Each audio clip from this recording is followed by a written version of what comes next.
Hello everyone. So while we are recording this video, अभी हमारा जो सीज़न 2 है सोलो लेवलिंग का, राइज फ्रॉम द शैडोज, उसका सेकंड एपिसोड आ चुका है और सेकंड एपिसोड में चैप्टर 55 तक कवर कर लिया गया है। जब जिन्वू कार में बैठ के जा रहा होता है and like some naughty talk going on, जहाँ पे काफ़ी कंफ्यूज हो जाता है उसका दोस्त। तो वहाँ से अब हम आगे का समझेंगे कि क्या होने वाला है। तो चैप्टर 56 से I am gonna continue this story. So if you guys are signing up, तो यहाँ से मैं डेली डेली कम से कम 3-4 चैप्टर कवर अप करूँगा और बहुत मज़ेदार है। मैंने पूरी मांगा पढ़ रखी है। I am doing this once again for you guys. तो लेट्स बिगिन विद चैप्टर 56। तो दोस्तों चैप्टर 56 की शुरुआत होती है जहाँ पे जिन्वू एक और रेड के लिए जा रहा होता है। जैसा कि हमें पता है एक 19 रेड्स का कॉन्ट्रैक्ट उसने लिया होता है जिन्हों के साथ, एंड जिन्हों के साथ उसने वो सारी रेड्स कंप्लीट करनी है। और जब वो वापस आ चुका है अब अपने शैडो आर्मी के साथ, वो फिर से रेड्स के लिए जाते हैं। और पहली बार इस रेड में जिन्हों जो है वो उसकी शैडो आर्मी देखता है एंड ये देखने के बाद जिन्हों एकदम सरप्राइज्ड है कि व्हाट इज़ दिस, क्या है ये मॉन्स्टर्स, क्या है ये सब। एंड फिर जिन्हों को रियलाइज़ होता है कि अरे ये तो पहली बार देख रहा है, तो वो इसे बताता है this is my new skill. And बहुत ऑब्वियसली जिन्हों बहुत शॉक में आ जाता है कि ये कैसी स्किल है भाई, मुझे पता तक नहीं था। एंड आउट ऑफ नोवेयर इतनी बड़ी आर्मी है इनके पास। एंड आपको जैसा पता है शैडो आर्मी जो जिन्हों बोलेगा वो करेगी। तो शैडो आर्मी जो कलेक्शन का काम है वो करने लगती है, माइनिंग करने लगती है। और ये सब देख के जिन्हों को ना बहुत यूजलेस फील होता है, तो वो बोलता है कि मैं सिर्फ क्या क्रिस्टल्स कलेक्ट कर सकता हूँ। तो जिन्हों पूछता है क्यों करना है तुम्हें, तो इज़ लाइक कि आई फील लॉस्ट, कि भाई मेरी जगह ही ख़त्म हो गई है। जैसा कि हमें पता है जिन्हों फाइट वैसे भी नहीं करता था, but he used to assist Jinwoo, सब कुछ कलेक्ट करता था, माना क्रिस्टल्स कलेक्ट करता था, चीज़ें कलेक्ट करता था। तो उसे भी कहीं ना कहीं फील होता था that he is a part of all this. तो वो काफ़ी आउट ऑफ प्लेस फील होता है उसे। एंड ये सुन के जिन्हों काफ़ी सरप्राइज हो जाता है। उसके बाद जब जिन्हों उसे परमिशन देता है, ठीक है जो तुम्हें करना है करो। एंड जो शैडो मॉन्स्टर होते हैं वो उसको हाथ में ला ला के देते हैं, जिससे काफ़ी डर जाता है जिन्हों एंड वो रो रहा होता है। बट इसी के साथ यहाँ हमें पता चलता है कि स्पेस पे जो कॉन्ट्रैक्ट था वो कल ख़त्म हो जाएगा। जिन्हों और जिन्हों का जो रेट्स थी वो फिनिश हो जाएंगी। और वहीं पे हमें फिर एक डिस्क्लेमर आता है कि एंड द नेक्स्ट डे जो 19 रेट्स का पूरा कॉन्ट्रैक्ट था वो ख़त्म हो जाता है। इसका मतलब है जिन्हों को उसका वो अपार्टमेंट मिल गया, वो बिल्डिंग मिल गई जो उसे प्रॉमिस की गई थी। और उसी के साथ साथ जिन्हों को लाइसेंस मिल जाएगा क्योंकि उसने सारी अपनी सक्सेसफुल रेट्स कंप्लीट कर ली हैं। इसके बाद कैमरा स्विच होता है सीधा कोरिया से ईस्टर्न यूनाइटेड स्टेट में। और ईस्टर्न यूनाइटेड स्टेट के पहाड़ों में कहीं एक ए रैंक डंजन हमें दिखाया जाता है, जिस ए रैंक डंजन में जीसस, मतलब जो हमारे जेम्स हैं, तो वो बोलता है जीसस, जो हमें पता है अमेरिकन्स के भगवान जीसस को मानते हैं वो। तो ये कहीं ना कहीं और क्लैरिफाई करने के लिए that we are on American soil now. तो यहाँ पे अमेरिका के एक ए रैंक हंटर जेम्स जो हैं वो एकदम डरे हुए होते हैं इस डंजन के अंदर। और वहाँ पे हमें एक समवॉट एक इंसान सा देखने को मिलता है, और जिसने पूरी की पूरी जो अटैक फोर्स थी उनकी उसे एनहाइलेट कर दिया है, ख़त्म कर दिया है। तो कोई भी भरोसा नहीं कर पा रहा होता है कि ये क्या हुआ है, क्या ये एक ह्यूमन टाइप मॉन्स्टर है, क्योंकि पूरा इंसानी शरीर, इंसानी फेस और डंजन के अंदर है, तो ऑब्वियसली मॉन्स्टर ही होगा, ये सब लोग अज्यूम कर देते हैं। और उसके बाद वहाँ पे जेम्स हमें बताते हैं, उनका थॉट्स चल रहे होते हैं कि यार हमें एक भी मॉन्स्टर नहीं मिला इस पूरे डंजन में, और मुझे लग ही रहा था कि कुछ ना कुछ तो गड़बड़ है। और ये सोचना कि भाई बॉस जो है आएगा सीधा और बॉस रूम में आके हमें एक ह्यूमन टाइप मॉन्स्टर मिलेगा, ये इम्पॉसिबल है, ये बिल्कुल भी भरोसा कोई नहीं कर पा रहा होता है। उसके बाद वो जो ह्यूमन टाइप मॉन्स्टर कह लीजिए या ह्यूमन कह लीजिए, वो ऐसे हे बोलता है जेम्स को। एंड जेम्स बोलता है डोंट कम एनी क्लोजर, पास मत आना मेरे, बहुत डरे हुए तरीके से। एंड जैसा कि हमें पता है हमें फिर बताया जाता है, वो जो ह्यूमन है वो बोलता है ओ मेरे कान में दर्द हो रहा है, डोंट वरी, मैंने उन्हें मारा नहीं है, मैंने सिर्फ उन्हें नॉकआउट किया है, मतलब बेहोश किया है। लेकिन अपेरेंटली यहाँ हमें बताया जाता है कि वो ह्यूमन पूछने की कोशिश कर रहा है कि तुम लोगों ने मुझ पे एकदम से हमला क्यों कर दिया, मैं मॉन्स्टर नहीं हूँ, मैं एक इंसान हूँ। लेकिन जेम्स को कुछ भी समझ नहीं आ रहा होता है, क्यों? क्योंकि जेम्स को उसकी लैंग्वेज नहीं आती है। अपेरेंटली इसकी मिस्ट्री भी ज़रूर आगे खुलेगी। तो उसके बाद जेम्स बहुत ज़्यादा डरा होता है, बहुत ज़्यादा डरा होता है और उसके बाद वो बोलता है आई एम कोरियन, मतलब ये जो ह्यूमन फंसा हुआ था डंजन के अंदर ही इज़ कोरियन। लेकिन जेम्स को ऑब्वियसली कोरियन नहीं आती, तो वो इशारे से बताता है I am Korean, I want to go home. और उसके बाद वॉलेंटरीली जो है कहीं ना कहीं जेम्स को समझाने की कोशिश करता है, जो कि बहुत डरा हुआ था। उसके बाद एक और कैमरा स्विच होता है, तो कैमरा कट होता है और हम एक रेस्टोरेंट में जाते हैं, जहाँ पे जिन्हो बोलता है जिन्वू से कि मैं और कोई लग्जीरियस जगह ले जाना चाहता था, लेकिन जिन्वू बोलता है कि मैं तो सरप्राइज्ड हूँ, मुझे लगा था कि इतने अमीर ख़ानदान का जो बेटा है उसे शायद ये जगह नहीं पसंद आएगी। उसके बाद जिन्वू पूछता है कि तुम्हारा अब आगे क्या प्लान है। बैकग्राउंड में सिस्टम जो है वो लोग लिख कर पी रहे होते हैं, तो सिस्टम जो है वो हार्मफुल सब्सटेंस डिटेक्ट कर लेता है, डिटॉक्स करता रहता है। एंड फिर जिन्वू पूछता है कि अब रेट्स ख़त्म हो गई, अब तुम्हारा क्या प्लान है। तो उसके बाद बताता है जिन्हो कि अब मुझे एसोसिएशन से बस एक एग्ज़ाम, एक पेपर लिखना है और मुझे बहुत इजीली जो गिल्ड मास्टर का लाइसेंस है वो मिल जाएगा। उसके बाद मैं अपने पापा से बात करूँगा, अपने फादर से बात करूँगा कि मैं अपना गिल्ड खोल सकूँ, मतलब जो इसकी फैमिली गिल्ड खोलना चाहती है उसे मैं लीड कर सकूँ। एंड उसी के साथ साथ जो इसका प्रॉमिस है युंगनिम के साथ, वो भी उसी के ऊपर सवार है। वहीं जिन्वू के दिमाग में बातें चल रही होती है, उसे आवाज़ें आ रही होती हैं, मतलब वो सोच रहा होता है कि काफ़ी अच्छी बात है कि 30 बिलियन की बिल्डिंग जो है उसे मिल चुकी है, और वो भी ये तो सिर्फ बोनस है। वो सोच रहा होता है मेरा मेन गोल था लेवलिंग अप, और हमें पता है इन ट्रेड्स में बहुत लेवल अप किया है जिन्वू ने, और वो गोल जो है वो भी उसका फुलफ़िल हो चुका है और अब उसे कोई भी ज़रूरत है नहीं जिन्हों के आसपास घूमने की। फिर हमें सिस्टम बताया जाता है कि क्या पॉइंट्स कहाँ तक क्या लेवल पहुँच चुका है। तो संग जिनवू जो कि अब शैडो मोनार्क बन चुके हैं, 61 लेवल इसका आ चुका है। एंड टाइटल है the one who overcame adversity plus one more, मतलब 2 टाइटल भी जिन्वू को मिल चुके हैं। HP 13,000 पहुंच गई है। MP फैटीग बताते हैं। स्ट्रेंथ में जिन्वू ने बहुत इन्वेस्ट किया है, तो 142 स्ट्रेंथ, वाइटैलिटी 101, एजिलिटी 121, इंटेलिजेंस 89 और सेंस 103। ये सब हमें स्टैट्स देखने को मिलते हैं। कल उसके बाद जिन्हो सोच रहा होता है कि जिन्वू अब क्या करेगा, और फिर हमें दिखाता है कि हाथ में जो कैसल की डोर की है वो लेके बैठा हुआ है और जिन्वू को सोच रहा है, जो कि हमें पता है गेट कीपर को ख़त्म करके उसे मिली थी। एंड फिर वो बोलता है जिन्हों से कि मैं थोड़ा सा कांटेक्ट के बाहर रहूँगा कुछ दिनों के लिए, मुझे कहीं जाना है, मुझे कुछ करना है। एंड हमें समझ आ जाता है कि अब डीमन कासल पे जो है जाने वाला है जिन्वू। एंड उसी के बाद ये सारी बातें हो रही होती हैं इन दोनों की। जिन्हों काफ़ी इमोशनल हो जाता है, नशे में बोलता है कि अगर मैं तुम्हें परेशान कर रहा हूँ तो मुझे बता सकते हो। और उसके बाद जिन्वू सोचता है कि इसने मुझे फिर से गलत समझ लिया। वाओ ये इंसान जिन्हो। एंड ये सब बातें इनकी आपस में हो रही होती हैं। तो जिन्वू पूछता है कि तुम मुझे अपना क्या मानते हो। तो जिन्हो बताता है मेरा जो भाई है वो मुझसे 10 साल से भी ज़्यादा बड़ा है, तो मैं तुम्हें एक ब्रदर फिगर की तरह जानता हूँ, मतलब मैं तुम्हें एक भाई की तरह मानता हूँ। और उसके रिप्लाई में जिन्वू बोलता है कि अगर तुम मेरे बारे में ऐसा सोचते हो तो आज से मैं भी तुम्हें अपने छोटे भाई की तरह कंसीडर करूँगा। और ये सुन के हमारा जो जिन्हो है वो रोने लगता है बहुत ज़्यादा और बोलता है क्या मैं तुम्हें हक कर सकता हूँ। और जिन्वू फिर डर जाता है, बोलता है अरे तुम बहुत ज़्यादा नशे में हो। तो काफ़ी मज़ा यहाँ पे आ रहा होता है इन दोनों को ही। एंड जिन्हो बोलता है इससे ज़्यादा मैं कभी भी जागा हुआ है, मतलब इससे ज़्यादा होश में मैं कभी भी नहीं रहा हूँ। एंड फिर जिन्वू चौंक जाता है ये सब देख के।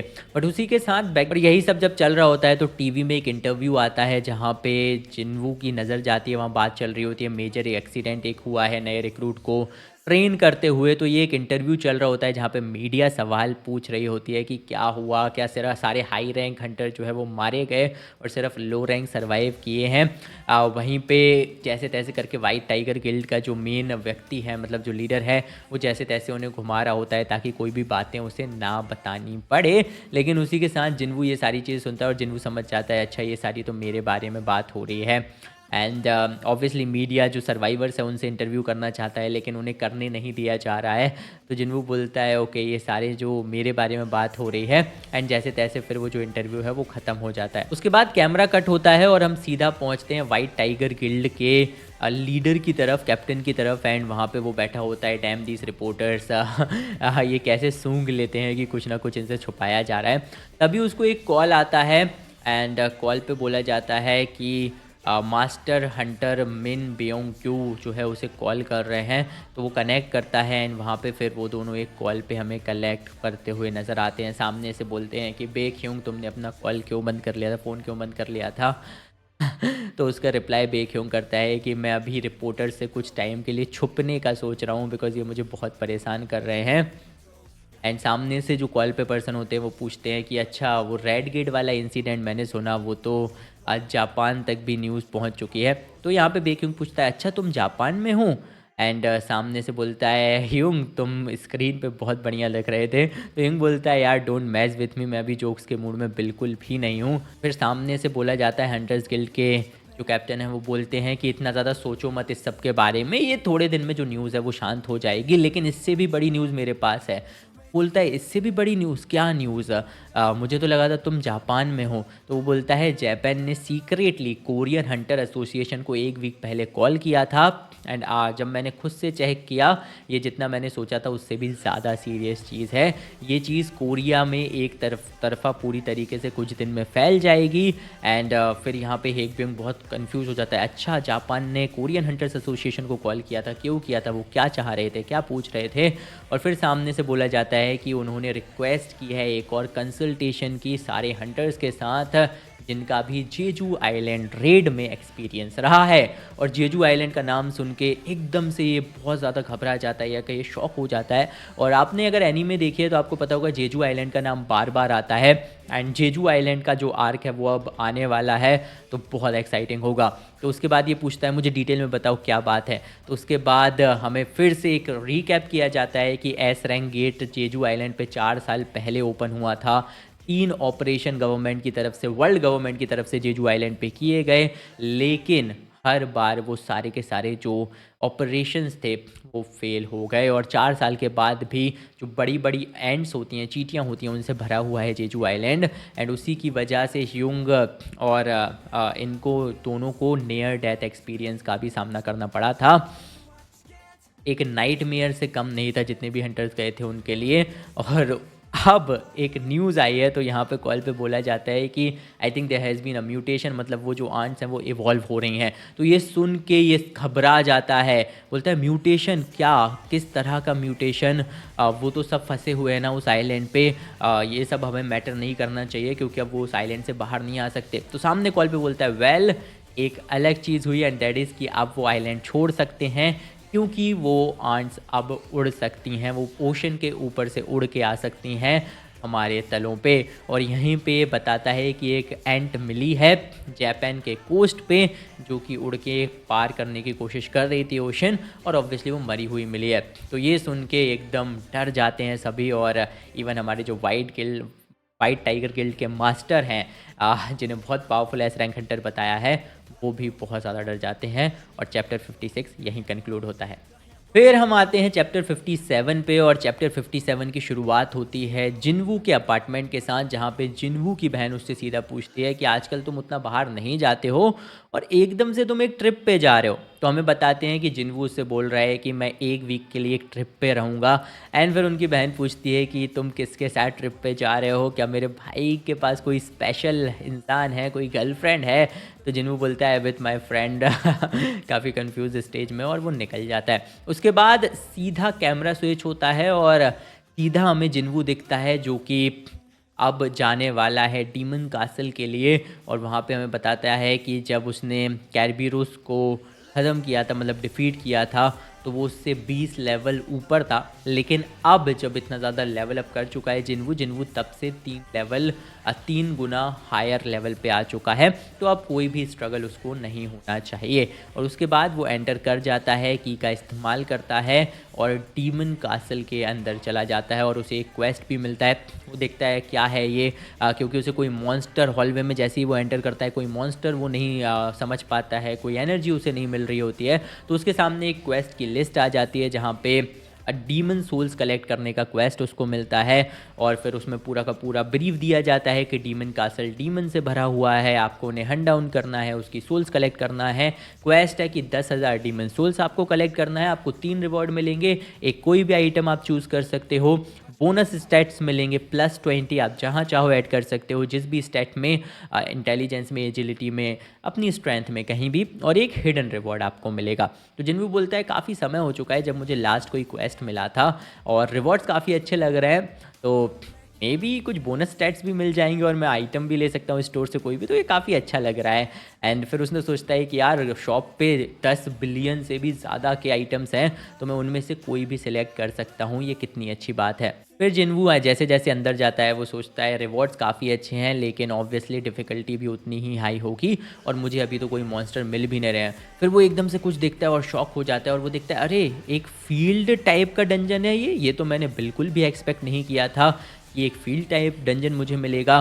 क्या डंजन ने पूरी तरह से सोल जो सिटी है उसे रिक्रिएट किया है, जहाँ पे पूरे में आग लगी होती है, बिल्डिंग्स होती हैं, ये सब हमें दिखाया जाता है। उसके बाद वो बोलता है कि 10,000 डीमन सोल मुझे कलेक्ट करना है। सोचता है इसका मतलब 10,000 डीमंस तो कम से कम इस कैसल में होंगे ही होंगे। एंड उसके बाद सिस्टम उसे बताता है कि आप एक डीमन से एक सोल ऑब्टेन कर सकते हो, लेकिन जैसे जैसे आप हायर फ्लोर्स पे जाओगे ऐसे डीमंस आपको मिलेंगे जहाँ पे एक डीमन के पास एक से ज़्यादा सोल है।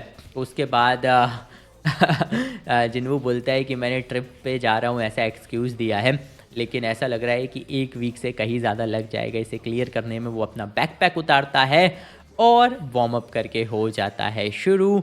एक के बाद एक डीमंस को हंट करने में वो लग जाता है और इसके बाद हमें काफ़ी सारा एक्शन देखने को मिलता है। जैसे जैसे सिस्टम उसे बताता है आपने 3 डीमन ख़त्म कर दिए, आप लेवल अप कर रहे हो। फिर उसे दिखता है अच्छा एक एक्सपीरियंस इंडिकेटर भी अब मुझे मिल गया है, मतलब आप जैसे जैसे जितना एक्सपी गेन करोगे वो बताएगा और अगले लेवल अप के लिए कितनी एक्सपी आपको चाहिए वो भी बताएगा। तो बोलते हैं ये काफ़ी कन्वीनियंट है यार, it's a fight against time now, क्योंकि अब मुझे जल्दी से जल्दी इसे क्लियर करना है। उसके बाद कैमरा कट होता है, एंगल चेंज होता है और हम एक कोरियन रेस्टोरेंट की तरफ जाते हैं जहाँ पे जिनहो बैठा हुआ है अपने फादर के साथ और वो पूछते हैं कि तुम यूजिन गिल्ड मैनेज करना चाहते हो।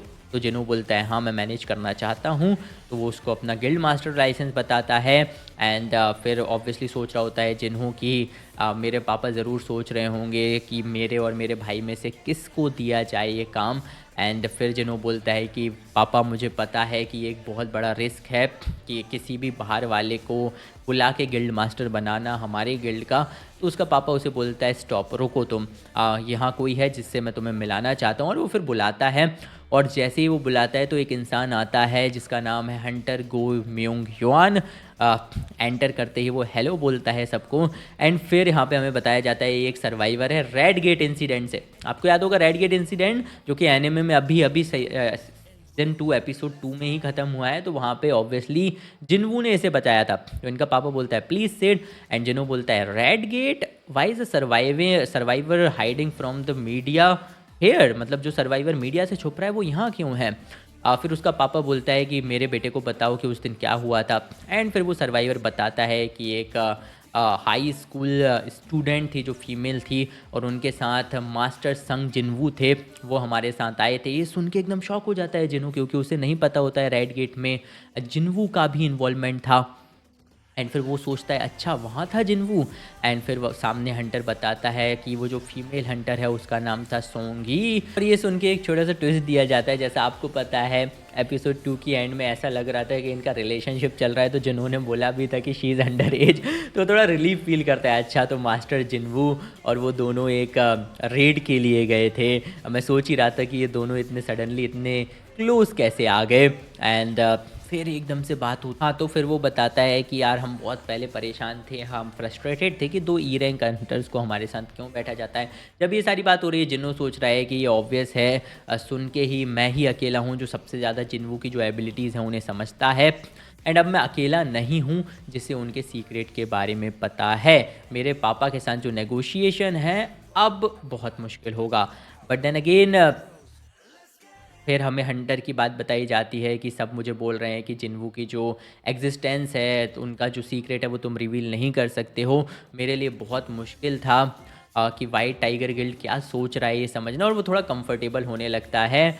एंड फिर मुझे एक कॉल आता है चेयरमैन की तरफ से और उसके बाद जैसे ही जिन्हों के पापा तुरंत बोलते हैं हंटर गो म्यूंग हॉन, अब ये काफ़ी है, अब आप शांत हो जाइए। एंड उसके बाद you should already know I am talking for information on qualified hunters, ये उसके पापा बोलते हैं जुन्हो को। और जब मैंने इन्वेस्टिगेशन की रेड गेट इंसिडेंट के बारे में और हंटर संग जिन्वू के बारे में, तो मुझे पता चला कि वही नाम और वही इंसान जो तुमने रेड्स की हैं उनकी मेंबर लिस्ट में भी मौजूद है। इसका मतलब कि तुमने ये खुद से नहीं किया है। बोलता है काफ़ी टाइमिंग अनफॉर्चुनेट है तुम्हारी इस नेगोशिएशन की। और उसके बाद जिन्हों काफ़ी उदास हो जाता है, फ्रस्ट्रेटेड हो जाता है कि अब मेरे पापा को पता चल गया कि ये सब मैंने जिन्वू की हेल्प की मदद से किया है। मैं ये एक्नॉलेज करता हूँ, मैं अपनी गलती मानता हूँ। बोलता है कि मेरे और मेरे भाई में वो सोचता है कोई डिफरेंस है नहीं, क्योंकि वो भी आउटसाइडर्स की हेल्प ले रहा है, मैंने भी आउटसाइड हेल्प ली है। और मेरे पापा को ऐसी कोई मेरिट ऑब्वियसली नहीं दिखेगी मुझ में कि वो मेरे भाई के ऊपर मुझे सेलेक्ट करें। तो उसके पापा पूछते हैं तुम्हारे पास और कुछ है कहने को। और जिन वो सोच रहा होता है, बट फिर वो बोलते will you leave Yoojin guild to me. Jinwoo finally पूछ लेता है क्या तुम यूजिन गिल्ड मेरे भरोसे छोड़ोगे। और उसका फादर बोलता है ठीक है। और जिन्हों ये सोच के एकदम शॉक हो जाता है, क्या ठीक है। उसका पापा बोलता है मैं तुम्हारे भरोसे छोड़ दूंगा। जिन्हों बोलता है पर क्यों। लेकिन उसका फादर बोलता है जैसा तुमने कहा बहुत रिस्की है किसी आउटसाइडर के भरोसे छोड़ना गिल्ड को। एंड उसके बाद उसका पापा बोलता है क्या यहाँ पे कोई ज़रूरत है ये रिस्क लेने की जब मेरे पास तुम हो। लेकिन जिन्हों बोलता है मैंने आपको बेवकूफ़ बनाने की कोशिश की। एंड उसके बाद उसके पापा बोलते हैं what kind of fool asserts the negatives during a negotiation. उसके बाद उसके पापा बोलते हैं ये संग जिन वू क्या तुम इसे हमारे यूजिन गिल्ड में लेके आ सकते हो। जिन हो सुनते से ही समझता है, सोचता है फाइनली मुझे एक चांस मिला। और वो बोलता है मैं अपनी पूरी कोशिश करूँगा। एंड आह, उसका पापा अपने मन में सोचता है कि चलो टाइगर का बेटा एक टाइगर ही होगा। उसका पापा बोलता है ठीक है मैं समझता हूँ। और वो बोलता है कि यहाँ पे 2 एस रैंक हंटर्स हैं जिन्हें हमने रीच आउट करने की कोशिश की यूजिन गिल्ड के लिए। एक है चाहे इन जो कि हंटर्स गिल्ड की है, और एक है मिन ब्यो क्यों जो रिटायर हो चुके हैं। और दोनों ने ही हमें मजा कर दिया, क्योंकि चाहे इन जो है वो वाइस मास्टर पोजीशन में है चोई चोंग इनके अंडर। और वो एक अल्टीमेट वेपन की तरह जानी जाती हैं हर जगह। कंपेयर टू दैट यहाँ पे कोई भी मेरिट नहीं है यूजिन गिल्ड की मास्टर बनने में उनको।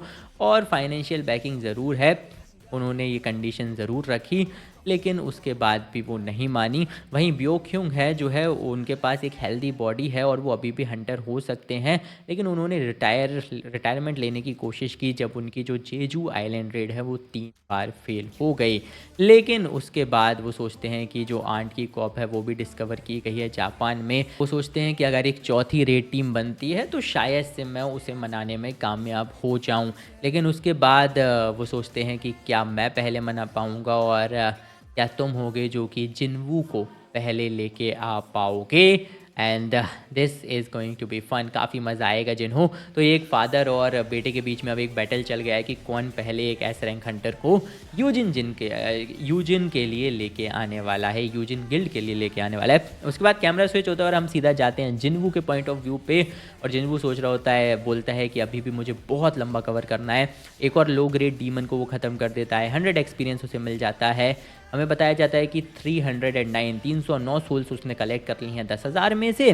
और उसके बाद उसे धीरे धीरे कुछ आइटम्स भी मिल रहे हैं। और इसी के साथ चैप्टर 57 भी ख़त्म होता है। आई थिंक यहाँ तक की स्टोरी अगले एपिसोड में कवर कर सकती है एनीमे, और हमें डीमन कासल आर्क देखने को मिल सकता है, तो काफ़ी मज़ा आएगा। इसके आगे की स्टोरी हम अपने अगले एपिसोड में कवर करेंगे। ये पसंद आई है तो गाइज़ लाइक ज़रूर कीजिएगा। मैं मिलता हूँ आपको अगले एपिसोड में। And do not forget to subscribe to this channel as well. Anime Observer signing out.